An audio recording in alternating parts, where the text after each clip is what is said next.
How to gain self-confidence within. How to get self-confidence is the central issue when tackling about the development of self-confidence in an individual who, for long, have believed that his self-worth is deficient.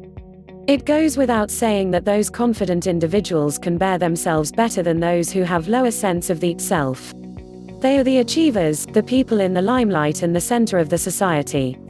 They walk straight, speak their meanings very well and influence people, both subtly and obviously. In short, they are those who care recognizable even from afar. Sometimes, self-confident people are very much loved by the society. It is maybe due to their charisma or they are, by nature, very amiable. However, there are those self-confident individuals who, just by leaving makes the room lighter. These are two very different types of self-confidence. One destroys a person's credibility and the other intensifies his personality. Obviously, you don't want the consequences of being too confident of yourself that the people no longer view you as effective, instead they see you as annoyance to their daily affairs. Self-confidence comes from within. Outside stimulation may help, but it would all still boil down to knowing yourself and using that knowledge to gain confidence. To get self-confidence, you must realize that your limitations must not limit you and your attributes must not destroy you. Instead, use all of these factors to develop a personality that would be productive for you and all those that surround you. There's a saying, know thyself. Though this might have been said thousands of years ago, it is undeniably true that we still can use the wisdom it says. Know yourself and get confidence. Recognize though that knowledge comes nowhere but inside you. Thus, you have to accept the reality that unless you embrace your flaws and perfection, the demons of low self-confidence would stay forever lingering in your being. There is a great risk in knowing too much of yourself, though, if your foundations of self-control is not much too developed. You'll be exposed to your imperfections, and since control is not yet yours, it is possible that you will be eaten by your own flaws. This condition is closely intertwined with thought rumination, wherein you seem to go around in your circle of thoughts about your losses and failures regardless of your achievements. Another danger of having no control of yourself while trying to get self-confidence is that you might get too confident that you would forget the real value of having the sense of self. As we have mentioned earlier, overconfidence is just as dangerous as having no confidence at all. This would send you back to failures or worse, to eventual downfall. Knowing yourself is one factor that may be either dangerous or productive. Self-awareness oftentimes helps people realize how wonderful their creation was. They learn to give worth to their capacities and attributes that are obviously as special as those that may be found with other people. We are all unique, and that is a fact. Our marks of unique can be seen through closely looking at our capabilities and our incapacity. Our uniqueness is manifested on the natural gifts that add to our greater self-value. Our uniqueness can be seen through our potentials that we may either ignore or maximize at will.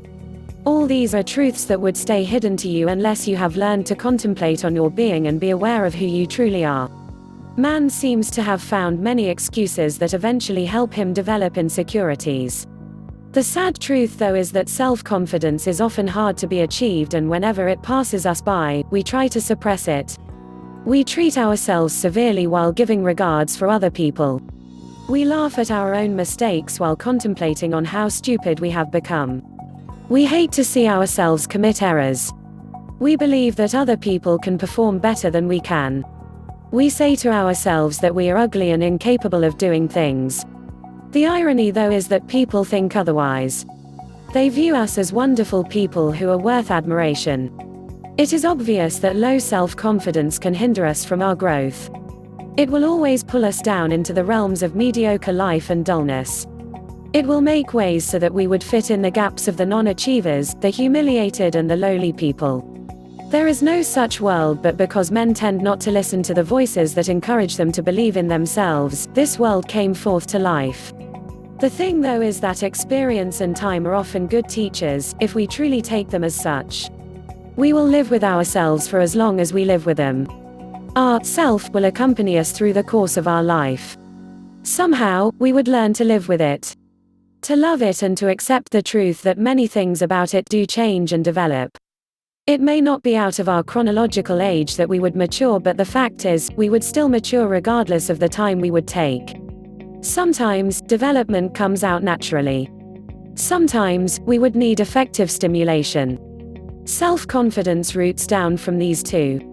Development of self-confidence may suddenly dawn on you. The realization would come as if something breathed life into you and awoke you from a long sleep. From your inner self comes the voice that would tell you what to do and how to do them. It would help you see the stock that you have, your talents, your skills, the crafts that you can do, the stuffs that you are really good at, and all attributes that it can use to positively reinforce you. This inner voice, in a sense, will lay everything in your front. It is for you to accept that these things are yours and must be used for your own development. But as we have said, it would require stimulation before your belief in yourself materializes. You may not have noticed it lately, but you are talking with yourself. We all do. The difference, though, lies in the fashion of talking and words we are uttering. Self-talk may either be detrimental or positive. Whatever we say to ourselves will be recorded in our unconsciousness. This in turn would rely on more dominant beliefs we record.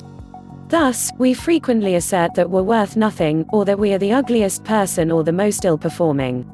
It would create an environment in ourselves that would be ideal in pulling us down. However, the opposite is also true. We only have to take advantage of positive talk so that we would reap from the benefits of self-confidence. Thank you for watching. Please like, share and subscribe.